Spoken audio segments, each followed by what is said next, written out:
Now. Hi everyone. Sorry for the couple minutes delay.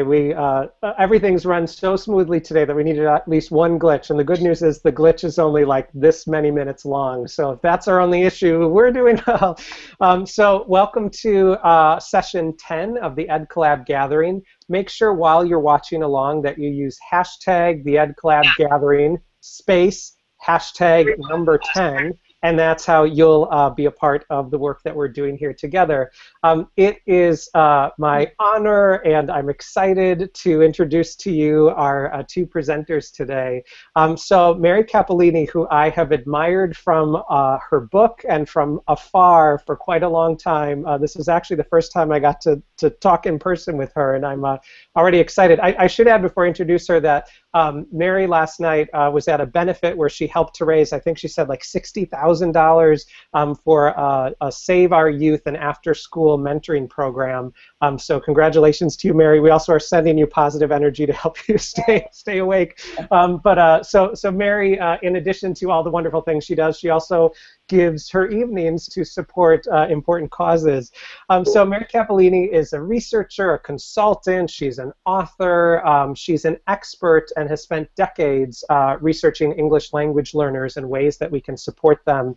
A book that I have dog-eared and marked up, and especially there's a few sections in particular I use all the time, is about to celebrate its 10th year anniversary, and that's Balancing Reading and Language Learning.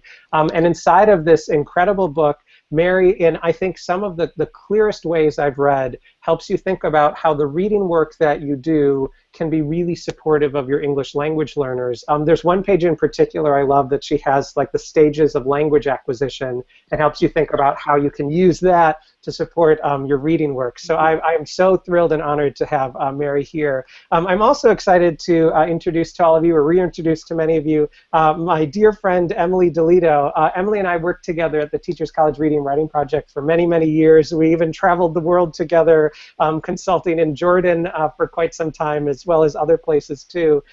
Emily is a consultant. She works around the world with schools and districts supporting English language learners and literacy in general.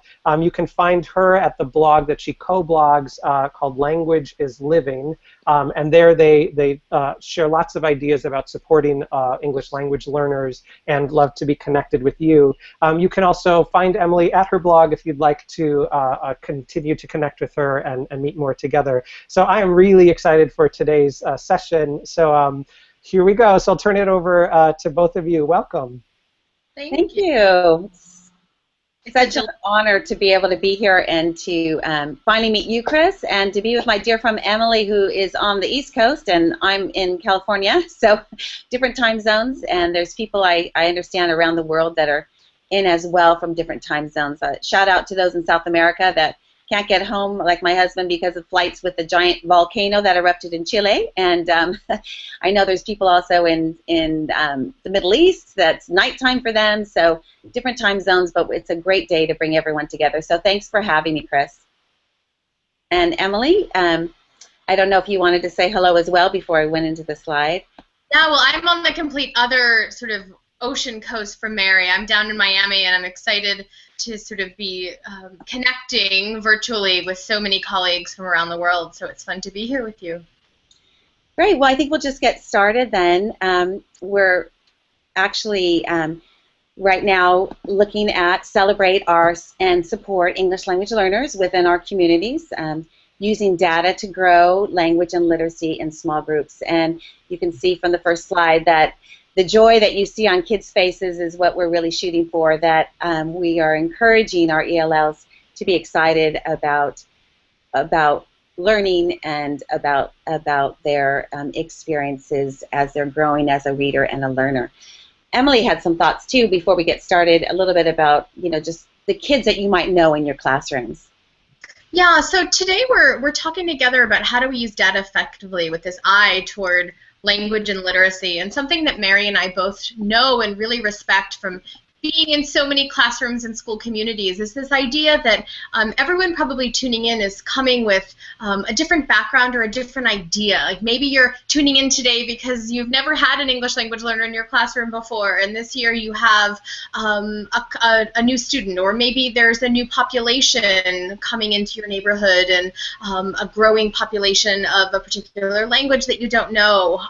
Possibly you have 16 different languages out of 27 kids in your in your class, and everyone sort of is on a spectrum of language learning. And so what we thought we could do just for you to kind of feel like you could have a connection to both Mary and I is to be able to take a moment to tweet or across our time and just take a minute to think, who are you tuning in for today? Is there a particular learner or a particular child who has stuck with you in your mind as someone who you're really curious about, someone who you're hoping that you'll have a little nugget of something to try next week when you head back to your classrooms or your school communities? To us, it's really important to think about that. And as Mary takes us through what are some different ways of exploring data and actually having useful data that's not 8 months old and gives us a one-word idea of who that learner is, but how do we actually, in a meaningful way, take that information and then transfer it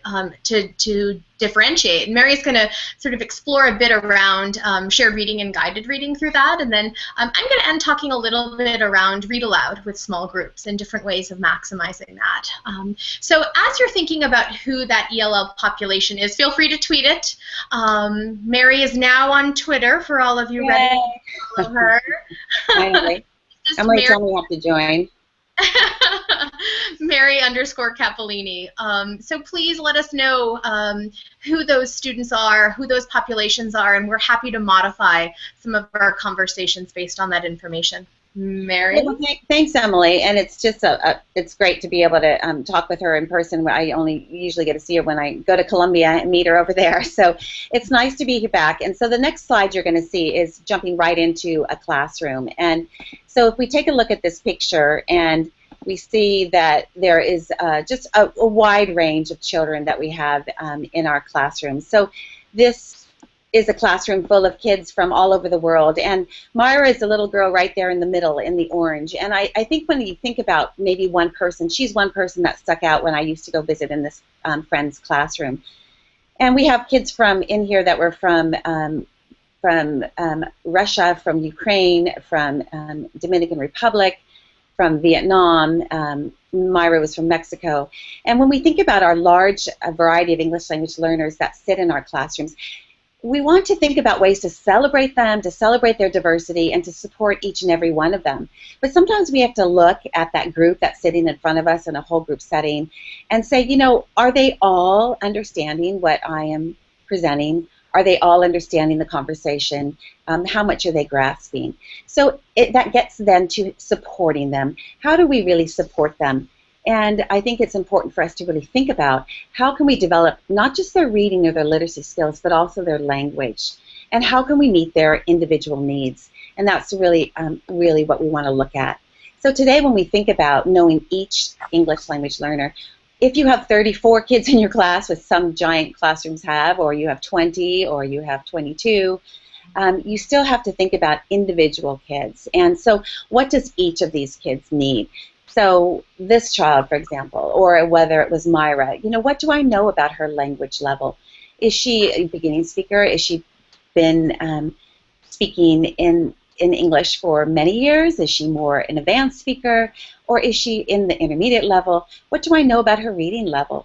Many of you are pretty expert at taking their reading levels, either their DRAs or if you're doing any records. You might know their individual reading levels, but you also know the strategies that they use effectively. You know, what does Myra do really well?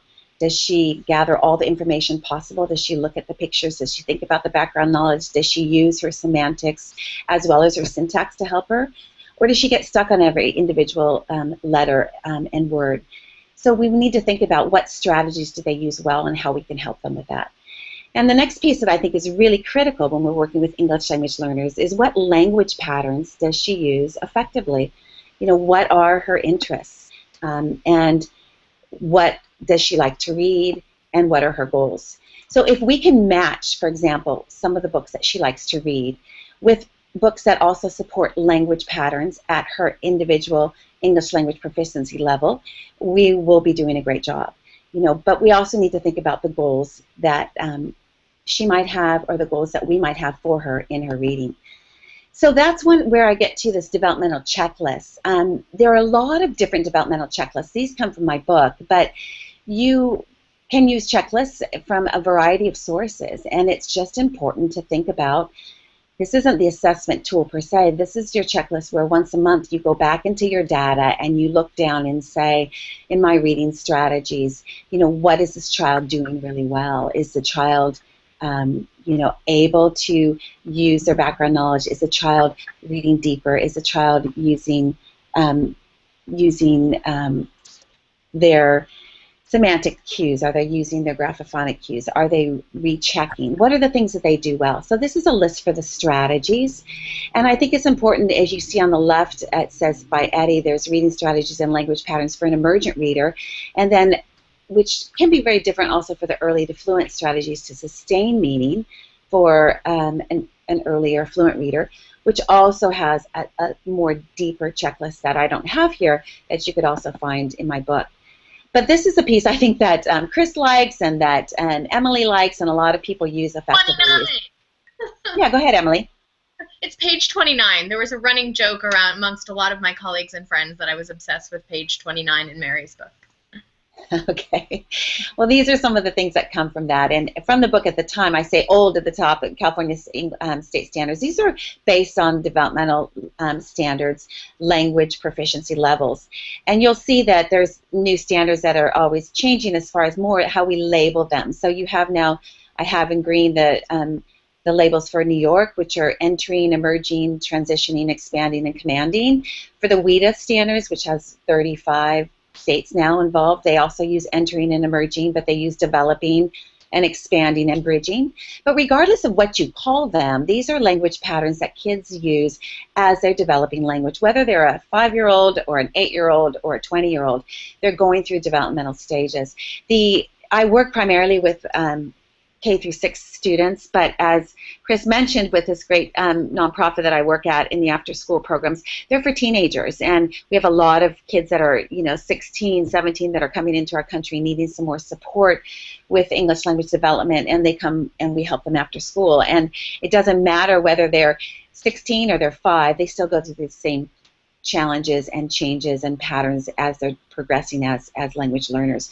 So if you think about, she's going to school, the contractions, is she speaking a habitual present, which she goes to her friend's house every day, not just once. He played soccer yesterday. What are the things that they use at the expanding or early advanced stages? I like the play, however, I didn't like the main character.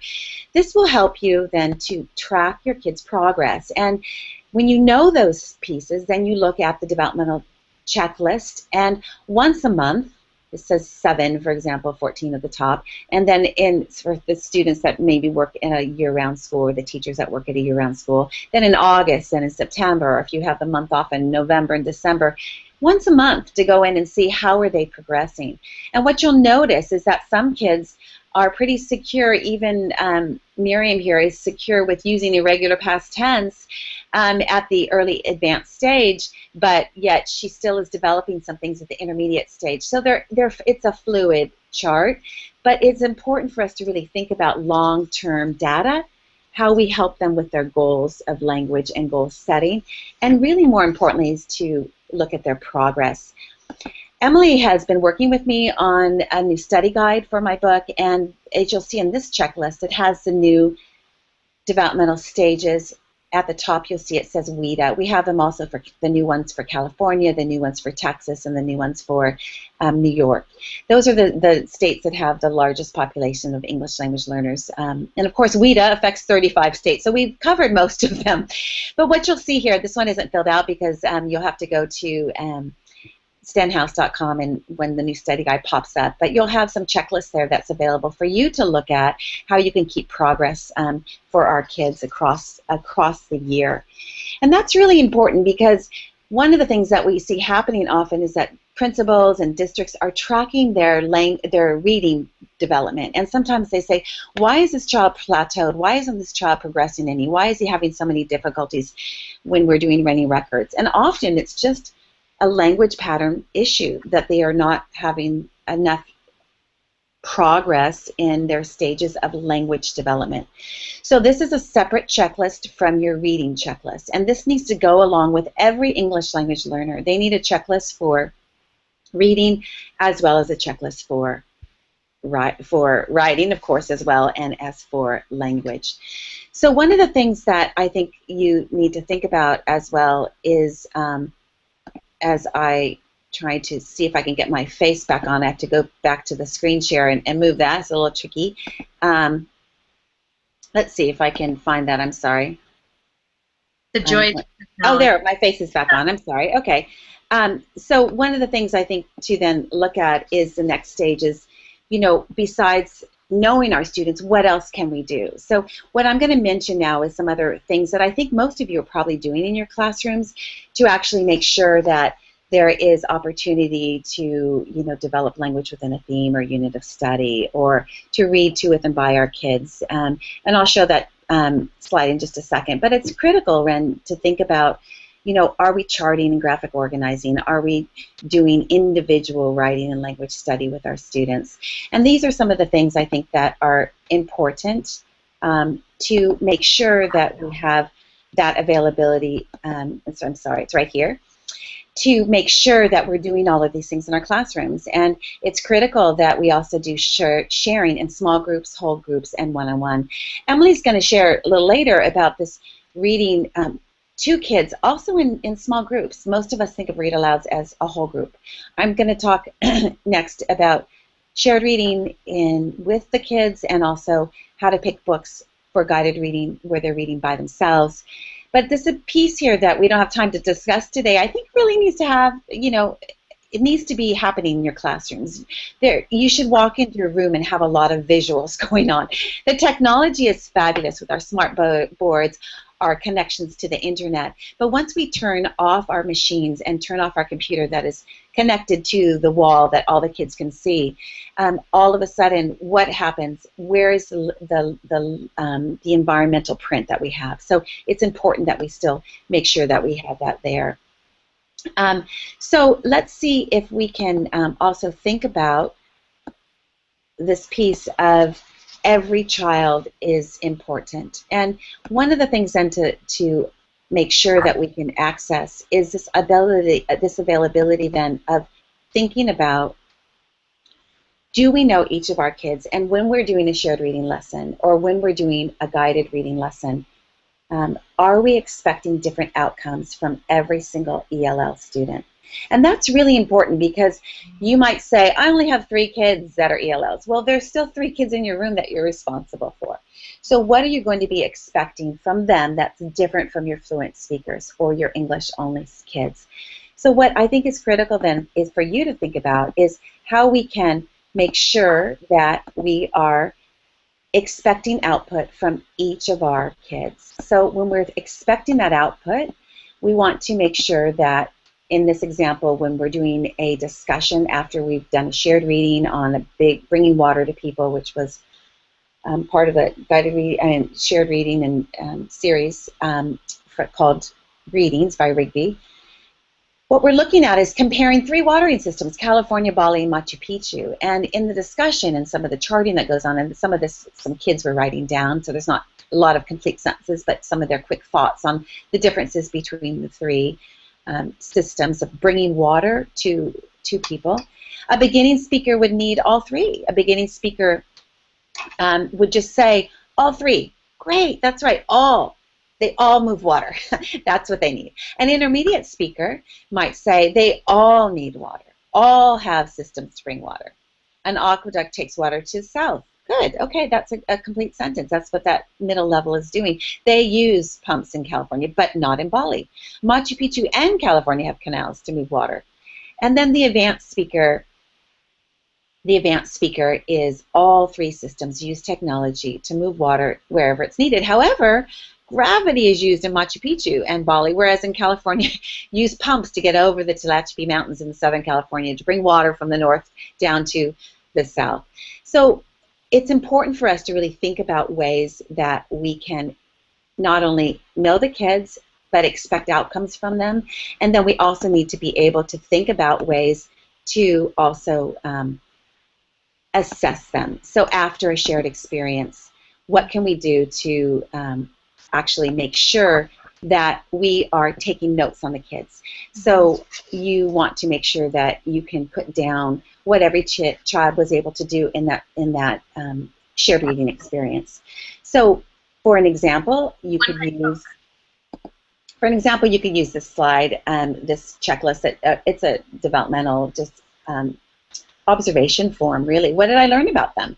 So you could list all your early intermediate speakers, your intermediate speakers, your early advanced, and your advanced speakers. And what did you learn during that session? Now, it's really tricky if you have 30 kids in a shared reading group to be able to get to all of the kids. So I try to focus on 1 or 2 kids at each developmental level each day. I do shared reading every day, so each day I would be able to do that. So let's think then about ways to acknowledge that and to make an assessment. So yeah, Emily, do you have something you want to add?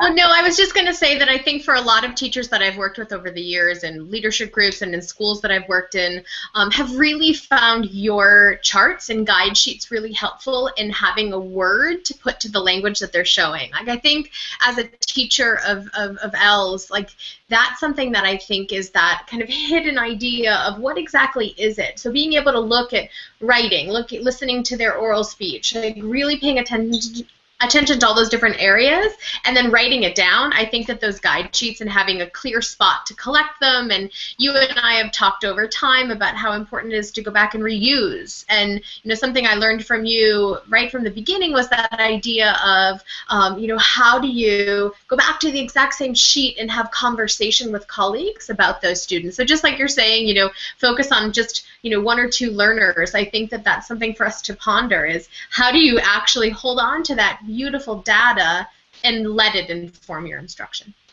Yeah, and I think you bring that up because one of the things that happens often is teachers forget. And I'm getting echo. Echo as well. A little bit.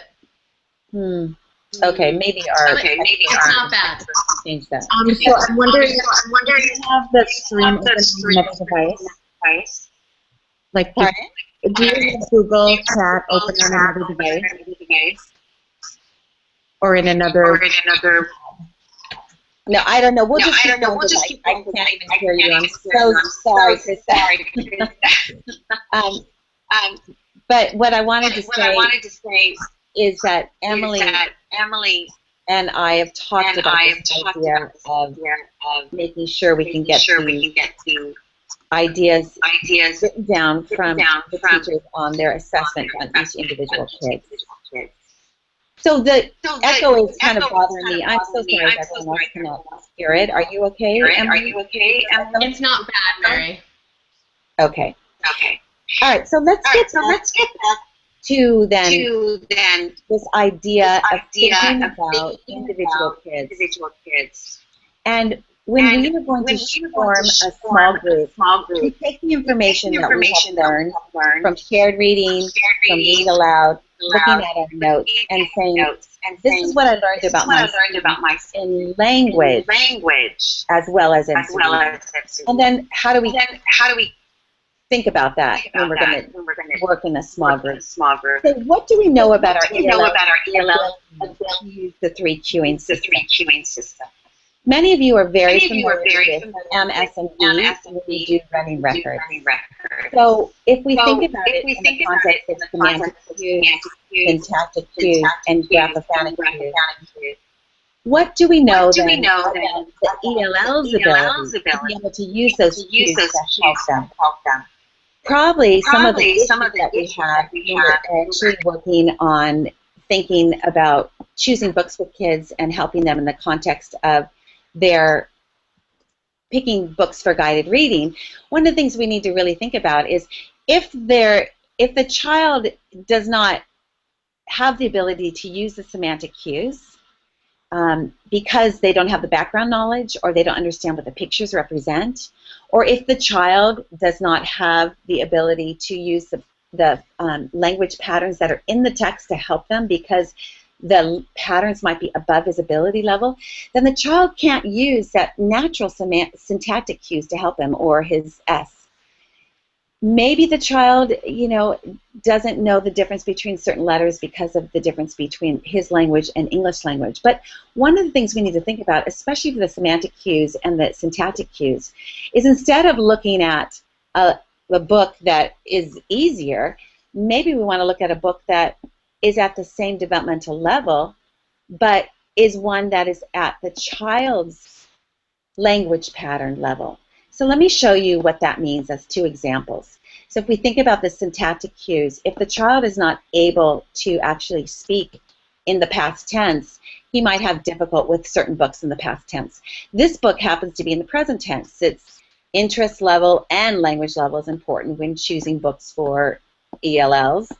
And so one of the things to think about is not only that does the child like soccer, but if the child is only speaking to the present tense, will this child be able to do it because of his language ability? We don't want the child's language level to impede his ability to continue to read. So I kicked the ball. Obviously, it is in the present tense, so it's pretty simple.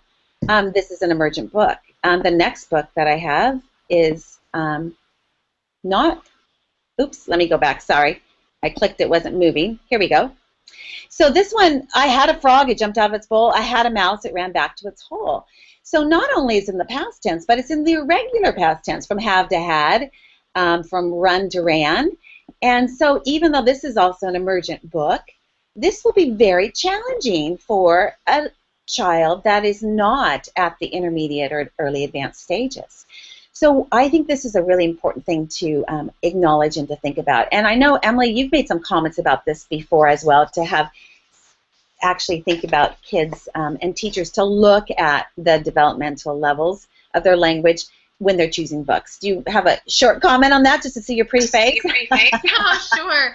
So one thing I think that a lot of teachers have found helpful, especially if you're in a reading workshop and you might have your students shop for books once a week, that it's a really smart idea to think of a couple of things. And Mary kind of rocked my world with a few of my colleagues quite a few years ago when she talked about how simple it was to just merely look at those 8, E-level texts that a reader might have in their baggie and think about those 2 things she's mentioning. Number 1, what is the content? Like, are there, 3 books on chickens, or that take place at home, or, that idea of what the content is. And then that second idea of taking a quick look at what the language is. How is the language presented? Those are little things that we often don't do, that we don't take that quick second. And one thing that I think can get very overwhelming, and kind of looking quickly at the tweets that some of you are thinking about, having an entire classroom full of English language learners, that can feel really overwhelming. And I want you to remember what Mary said about choose just a couple at first to start with, right? Maybe you choose 2 language learners that have been on your radar for some reason. Maybe they haven't been moving as much as you would have hoped, or maybe they were extremely oral when they came in as first graders in the start of the year, but then quickly weren't giving off so much. But start small and start to look at those baggies, or look at the words that they're seeing in their books, and then that's an important thing. And what a lot of my teachers did when we worked on this after I was in a session with Mary, is we started to look and cross-reference their guide sheets, right? So we pulled out that data again, the exact same pages, and really used it as this kind of scaffold for ourselves around what does it mean with a copy of page 29 out. How do we really grow our thinking around this language? And I think that's the important part, Mary, is to just take time to just start out with maybe 2 or 3 learners that you begin to do it easy on the day they shop for books, and take a look for what they have. Do they have 8 different J books, or do they actually have 6 Henry and Mudge books, which might be quite helpful, because then you might be able to first say, content-wise, I know these are the same, then take a look at the language. And if the language matches, it's a great decision. If it's not, if they're not quite at that level of the language patterns that are presenting in that series, then it might be a good thing the next day to have a conference about that. Well, that's great. One of the things that I noticed when I traveled around the country as well is that teachers often say that the benchmark books that they're using for assessment, the ELL kids are having trouble with because they can't pass that one book's assessment, because usually it's their language level is getting in the way. So I tell them, pick another book at the same level and try that book out as well. So what I want to show you now is just this idea of once you are using your text as this opportunity to take some running records, is what do you learn about the child as a language learner and as a reader. So let's take a look at this page right here. It says, yesterday we caught some frogs, we brought them home, but they wouldn't stay in the bucket. This actually is from Dad's bath time. It's pretty funny, but Dad loves to take a bath every day, and these kids were out chasing frogs, and of course, the funny book as it goes, they pick up the frogs, and where do you think they take it? They take it to Dad's bath. Put him in the bathtub before he goes to take a bath. So it's a very humorous, really cute little book, but one of the things I wanted to show you is the only page that has past tense is this one, because they're setting up the scene to actually move the book forward. So look below, and this is what the ELL's reading of the text is, and I want us to just think about it. Think about one of the kids in your classrooms. Would these be the same types of miscues that they might make? And if so, what would you do about it? And I think it's really important for us to really think about that. This is how a child would read this. Yes, yesterday we catched some frogs. We bring these home, but they would not stay on the ground, on the book, on the pocket. Well, if you were all in front of me live, I could see all your nice faces. I might ask you what you're thinking, and unfortunately we don't have that lovely opportunity to see everyone and to have you interact so closely. But I want you to think about this first sentence, yesterday we catch some frogs. Does the child know and understand the meaning? Of course. Does the child know the regular past tense for catch? No. So his language level is not able to use this early advanced stage of language yet. We bring these home instead of we brought. Again, those verbs really made it difficult. The child did some great things. He substituted, and then he self-corrected. And the interesting thing that I thought was really cool is when you look at stay in the bucket, the child sees that, knows it's not a book, knows it's not a pocket, but he's looking using all of his cueing systems he can to try to figure that out. He knows it's not ground, but that made more sense. You know, they wouldn't stay on the ground. They're going all around, you know. But then he looks at the word, and he sees all those letters in the word, and he recognizes, well, maybe it's book, because there's a B and a K. But then he goes, well, that doesn't work either. That doesn't make sense. And then he sees the little boy leaning over. Well, there's also C-K-E-T, and I see a pocket on the back of his pants as well, so maybe he puts in pocket. Well, guess what? Maybe the child knows it as a pail. Maybe the child doesn't know the word either the pail or the bucket, and if we just gave them the word, we could move on. So I think that's important for you to focus on and to think about. Here's another example. This came from my book, Whale Watching, that I wrote. It's a nonfiction text. This is for fluent readers. So these are kids that are bridging or expanding and moving on. And when you think about this in this context, again, on the right, I'm going to read on the right how the ELL reads it. You can look on the left side of what the actual text is. And so the text on the left says, this is how the child would read it. My dad say to look for water, spray up too. Well, let me just back up. They're going whale watching. The children are, if you've ever been whale watching, sometimes it takes a while to find that whale. So this is on page 9. We've gone through the whole process of getting out to the ocean. They're out there. They're looking for the whale. They're looking out into the sea. And I'm living right here on the ocean. I have a lot of opportunity to go whale watching. And so I know what it's like. This child is looking. So this is what he says. Again, I'm sorry. I'll go back. So my dad say to look for water, spray up to. That will tell me that a whale is breathed there. When whales are close to the surface and breathe out, they blow air and water from the bowl below, we are keeping watch. Everyone wants to be the first to see a gray whale. Well, overall, the child did some great things, and the child really understands what's going on. But of course, there are some errors there that an English language learner would make.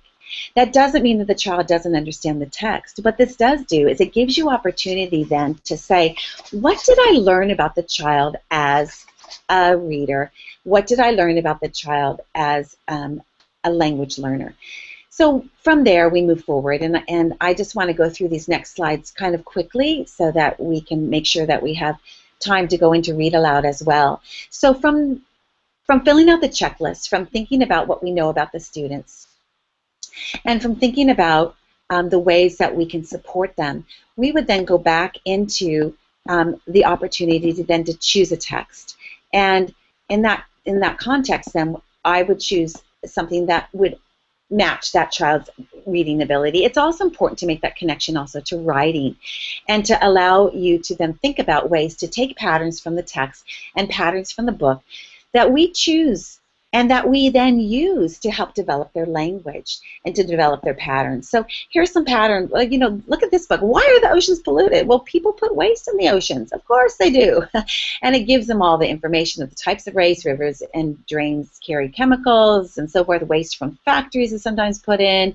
When waste gets in the ocean, it can damage and so forth. But down below, it also has a question. What can people do? And it says right away what they can do. So we can use this text for a variety of purposes to help with language mini lessons as well. We often, as reading teachers, are really good at choosing lessons for reading strategies, and we're thinking about how to share and compare and contrast. We're thinking about questions and cause and effect. But we also need to think about, for English language learners to join into that conversation, to have good writing papers and responses to this. They need to be able to defend their opinions. They need to be able to write responses effectively. They need to be able to use the language appropriately to show that cause and effect, to describe the problem and solution, to help them summarize and so forth.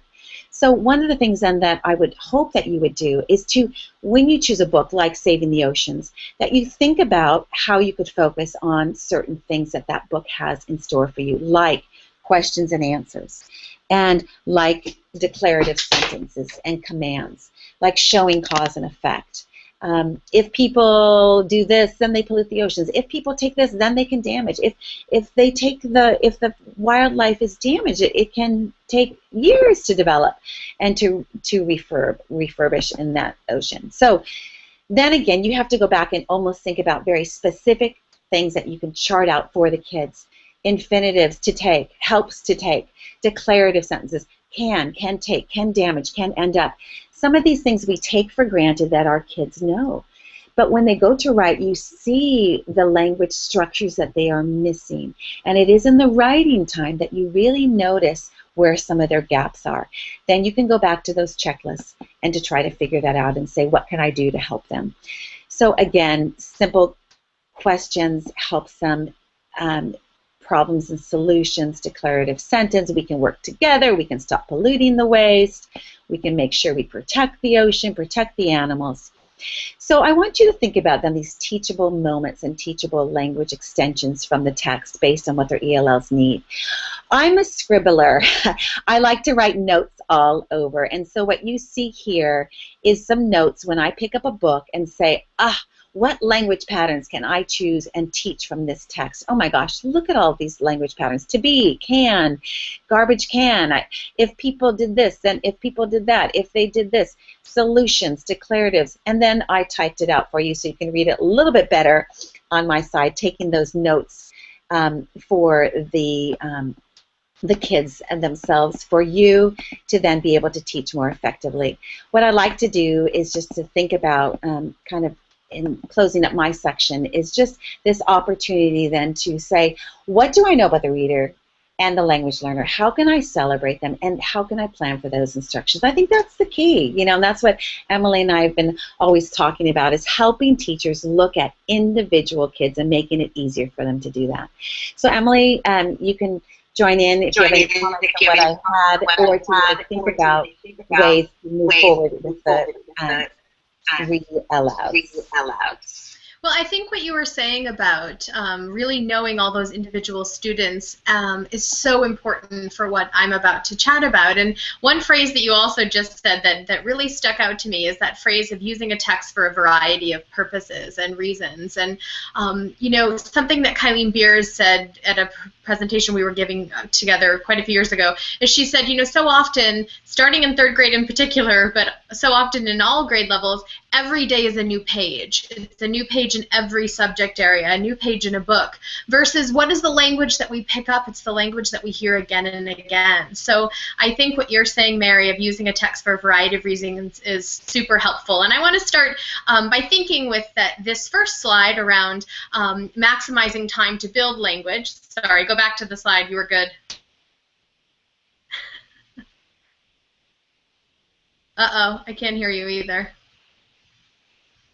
Okay, so kind of an old favorite tome that has nothing to do with language learners, but more about, or as its own entity, but just about education in general, is Jim Trelease's book, The Read Aloud Handbook. If you haven't picked it up in a while or in a couple of decades, it's a great one to revisit.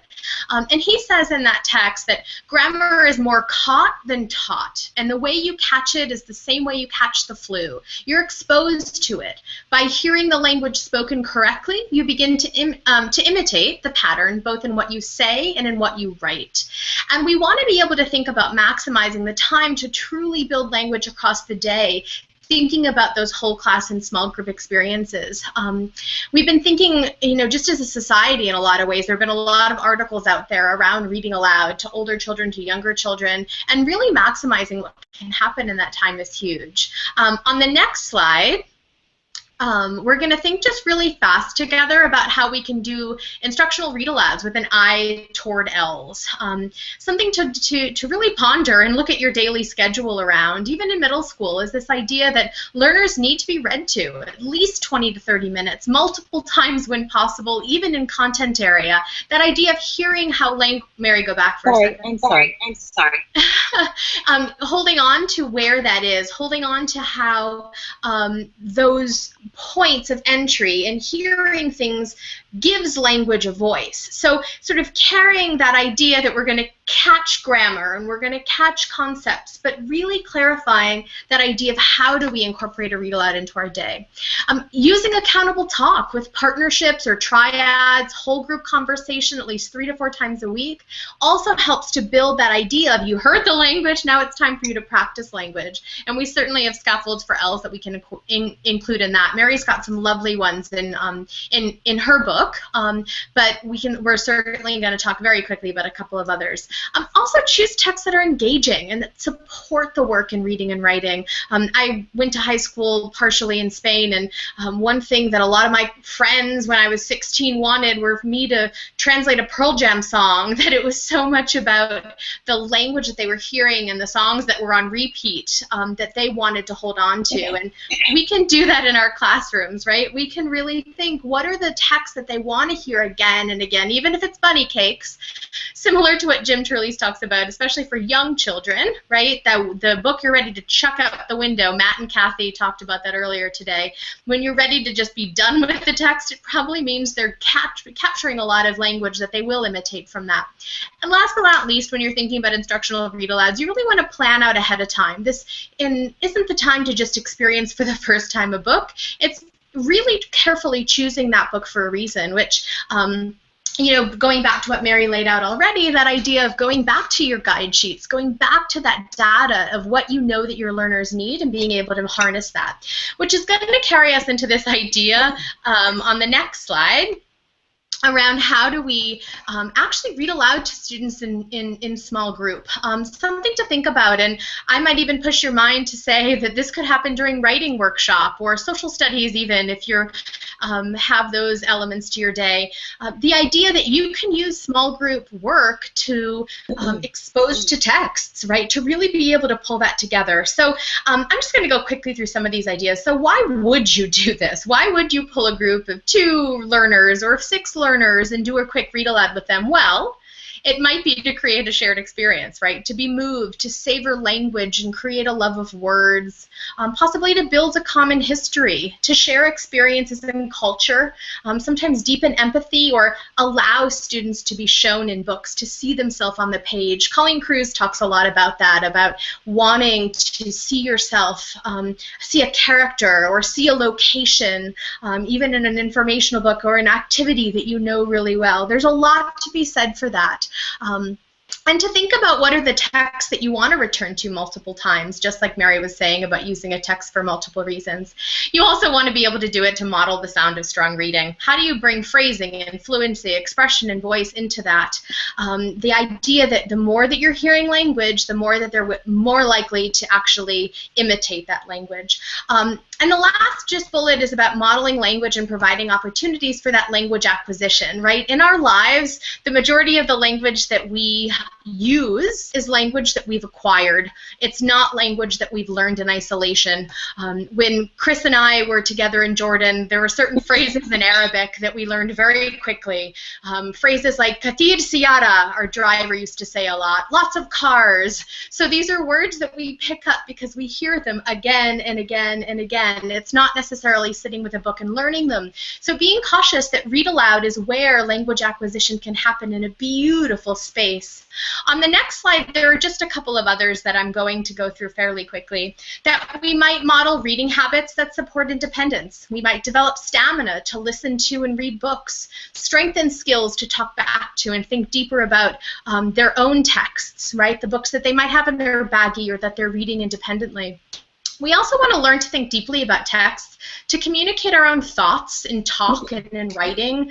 Using language prompts to help to form those is super powerful. Mary just talked about that quickly around language patterns, and really maximizing that is a wonderful way of using that data too.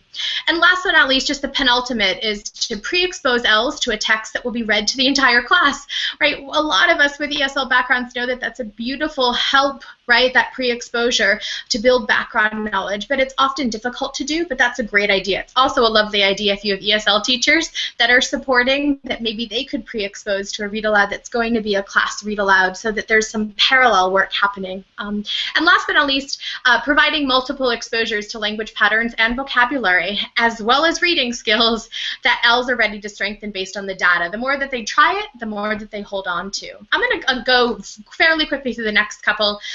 Couple quick modifications. Number one, make read-alouds visible.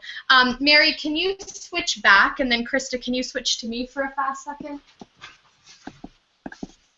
So one thing that I thought this would be easier to see, it was when I practiced it, is you might do something like this, like have a pocket chart where you're laying out the characters that you might meet in the text. These all go back to Apartment 3 by Ezra Jack Keats.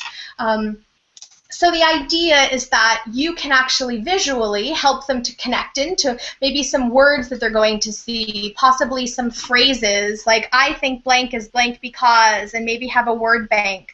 So having them be visual and have a visual element could be really lovely. Mary, let's go back really fast and then we'll wind it up. You might also pre-teach a vocabulary word, one or two, that could help, that are really integral to the text. Not just the most difficult ones, but the ones that make a difference within that text, that if they don't know, or it comes up again and again, that they're really going to lose meaning. That can be helpful. And last but not least is just incorporating synonyms on the run. I learned this from Diane August when she and Catherine Snow wrote their book on vocabulary development, around how we stop too often, right? When there's a word when we're reading aloud, we just will stop and teach the word in the moment, but it's really not very effective. So something that they taught us to do was that you could do a synonym on the run where you just keep the text flowing. So in Apartment 3 on the very first page, it says, the rain fell steadily, it beat against the windows. And when I know that the word steadily most first graders or fourth graders won't use or have in their vernacular. So what I'll read when I read this text is the rain fell steadily. It did not stop. It beat against the windows, softening the sounds of the city, right? So I'll kind of put the definition on the run straight in there. So it's not stopping to say, readers, the word steadily means, right, and coaching into that. On the next slide, I'm just going to walk really fast, Mary, through these next ones. This is just a quick way of collecting thoughts. You might color code where, like Mary said, skills using going back to multiple times. Like you could actually 4 times across a read aloud. This is just a picture book in a 5th grade class where they went back multiple times to the same skill, but then visually they were then able to talk off of it. Or the next slide, which is Anthony's 3rd grade class. Mary? Yeah, I'm trying. It won't go. Okay. Where he, at the end of different read-alouds, would... he would just have them talk in partnerships, and then they could just hold on to different thoughts. The next slide, which you're happy to go back and check out later if you want to look at it, in Nellie's 4th grade class, she set up some prompts and then had learners in her class actually act out what those prompts meant, and then they were used not just in a character reading unit of study, but across the year. So that's something for us to think about, is just how do we really weave all these different parts together. So kind of to pull that idea of knowing your data, holding on to the readers you're able, and language learners you're able to hold on to, and then grow that in meaningful ways. I'll go back to Mary for a quick second to kind of wrap up and sort of share a quick last thought. Well, it's just such a pleasure to be here and to think about having the opportunity to share with people about really knowing our English language learners, celebrating them and supporting them, and I think it's hopefully an important opportunity for all of us. Thank you so much.